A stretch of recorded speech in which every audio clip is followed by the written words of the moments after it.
narasumber yang berikutnya. Ini tiga-tiganya, ini kan habis gini ada 3 narasumber dan tiga-tiganya ini FK. Jadi keren-keren banget nih Iya, pastinya ya. Kalau gitu kita langsung ke yang pertama, itu ada Mas Krisna. Halo Mas Krisna. Halo. Oke, Mas Krisna, sebelum kita nanya-nanya nih, saya perkenalan dulu kali ya. Oke, jadi Assalamualaikum warahmatullahi wabarakatuh. Selamat siang teman-teman semuanya 23. Mungkin ada Bu Eva juga, ada Pak Imron, ada Pak Tri dan Bapak Ibu guru yang juga menyempatkan waktu hadir di sini. Perkenalkan, nama saya Krisna Suryadi Prabowo, bisa dipanggil Krisna. Aku dari angkatan 2022. Sebenarnya aku angkatan 2023, cuma aku kemarin ikut percepatan, jadi aku angkatan percepatan tahun lalu. Sekarang aku kuliah di Fakultas Kedokteran Universitas Airlangga. Wih, keren banget ya. Keren banget nih Mas Krisna nih. Gitu boleh tahu kenapa sih memutuskan akhirnya untuk masuk Oke, jadi mungkin alasan yang agak idealis ya. Jadi kalau menurutku dengan jadi dokter, aku bisa lebih meningkatkan kualitas hidup masyarakat Indonesia, terutama di bidang kesehatan. Karena aku dari dulu tuh suka banget mengedukasi orang, dan menurutku dengan jadi dokter kita nggak harus selalu meningkatkan kualitas hidup orang tuh dengan melakukan tindakan, mengobati dan sebagainya, tapi kita juga bisa mengedukasi masyarakat sendiri. Terus untuk alasan yang lebih personal sendiri, dari kecil sebenarnya sudah pengen masuk ke FK, udah dapat dorongan juga dari keluarga dan juga teman-teman sekitar, dan ada motivasi dari orang-orang yang spesial juga. Kemudian sebenarnya waktu SMP sempat bingung mau milih IPS atau IPA, karena waktu itu juga bingung mau kedokteran atau enggak. Terus akhirnya di SMA masuk ke IPA, terus akhirnya merasa nyaman sendiri di IPA.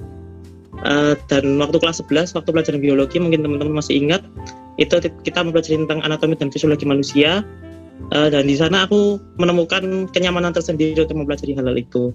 Terus aku juga menemukan cara-cara buat memahami hal-hal tersebut dengan lebih mudah.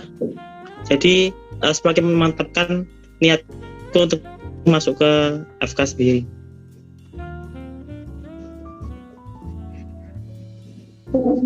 Oke, baik, terima kasih Mas Krisna. Kalau gitu, kan tadi kan kita dengar itu tuh Mas Krisna ini masuk kedokteran itu lewat jalur SNM. Pastinya nilainya juga tinggi dan pastinya nge-apply sertifikat juga. Kalau boleh tahu, sertifikat apa sih yang dilampirkan untuk bisa masuk ke FK?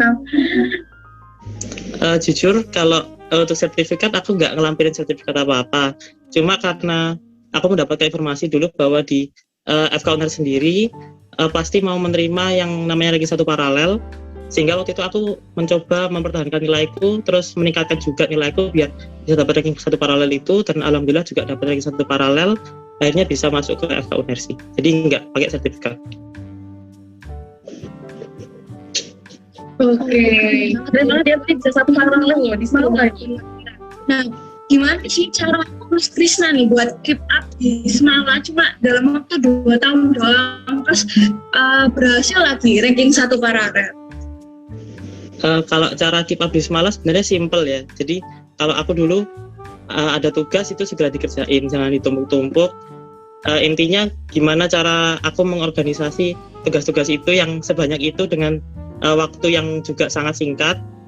Karena menurutku waktu yang kita pakai misalnya buat numpuk tugas itu bisa kita alokasikan buat ngerjain hal-hal yang lain. Misalnya kayak mempelajari materi dengan lebih mendalam, terus ikutan proker juga, terus ngembangin hobi dan kegiatan-kegiatan lain yang bisa meningkatkan value dari diri kita. Terus sebenarnya strategi belajarku dulu, selain aku belajar sendiri ngerjain soal dan baca-baca buku, aku juga suka ngajar-ngajarin teman-temanku, terus juga bikin rangkuman dan pembahasan soal buat teman-temanku juga.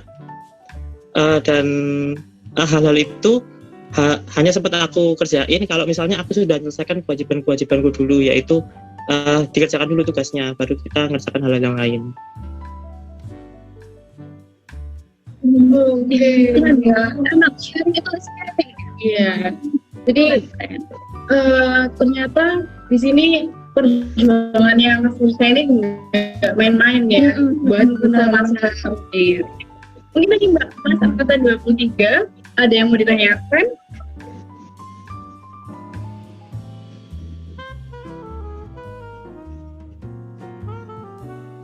Halo Krisna, Assalamualaikum. Waalaikumsalam. Ini kalau angkatan 23 masih malu-malu menjadi pendengar setia ini. Krisna, kan sudah di FK ya. Menurut Krisna, sekarang apa sih yang diperlukan untuk bisa, kan udah menjalani ya, untuk bisa sukses belajar di kedokteran tuh apa? Karena kan kembali lagi ya, di Semala itu komunitas pemilih FK ini cukup besar jumlahnya. Jadi mereka harus punya gambaran kira-kira mereka nanti itu bisa sukses nggak sih belajar di sana. Tidak hanya sekedar keinginan sekarang ini ya, jadi keinginan dan juga mungkin tuntutan dari lingkungan gitu ya untuk bisa mereka menjadi seorang dokter gitu ya. Tapi ini kan Krisna sudah menjalani, sehingga mereka mungkin harus punya gambarannya kira-kira saya cocok nggak ya nanti ya, bisa selesai nggak ya kuliah di kedokterannya gitu deh. Coba diceritakan sedikit Mas. Baik, terima kasih atas pertanyaannya. Jadi kalau buat bertahan di FK sendiri, kalau menurut saya yang salah satu yang paling penting adalah bagaimana kita mencari lingkungan yang positif yang bisa mendukung gimana kita belajar. Contohnya saya sendiri punya kelompok belajar seperti itu, Bu. Jadi kita kelompok belajar bertujuh, kita sering saling ngajarin, sering sharing-sharing dan diskusi. Mungkin nggak hanya tentang pelajaran. Jadi kayak ada temannya sendiri gitu buat kita melampiaskan mungkin kita capek atau apa, kita bisa ada yang mendengarkan, kita juga bisa cerita, dan kita juga bisa ya mendapatkan ilmu-ilmu dari teman-teman yang hebat juga di lingkungan itu. Dan alhamdulillah kemarin di kelompok belajar saya sendiri mendapat IP yang cukup bagus-bagus. Jadi itu faktor yang sangat menentukan sekali buat kita.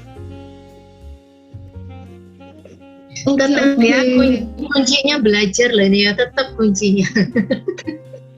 Harus banyak belajar. Jadi kalau yang udah merasa pegel belajar, sering jenuh belajar, harus waspada ya. Kalau keterima DFK harus berapa kali lipat lagi belajarnya dari semalam Mas, kira-kira?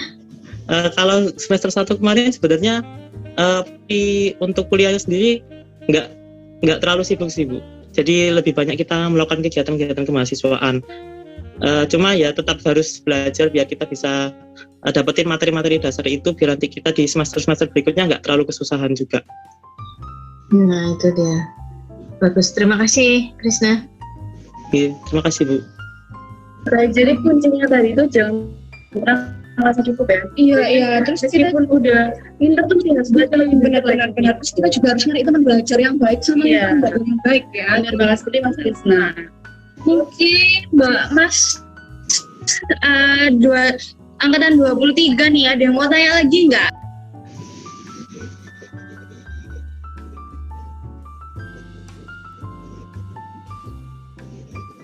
Oke, kalau misalnya nggak ada, kita langsung aja minta kata-kata motivasi ke Mas Krisna nih. Seperti tadi Mbak Mas sebelumnya sudah ngasih motivasi, mungkin Mas Krisna bisa kasih motivasi juga. Oke, jadi kata-kata motivasi buat teman-temanku Semalane 23. Aku tahu kalian banyak yang bingung mungkin buat milih jurusan, tapi ingat bahwa nanti jurusan tuh akan bermuara ke karir kalian, dan dari situlah nanti kalian akan mendapatkan kehidupan kalian di masa depan. Jadi kalian pilihlah jurusan itu sesuai dengan pilihan hati kalian, biar nantinya kalian juga hidup sesuai pilihan hati kalian.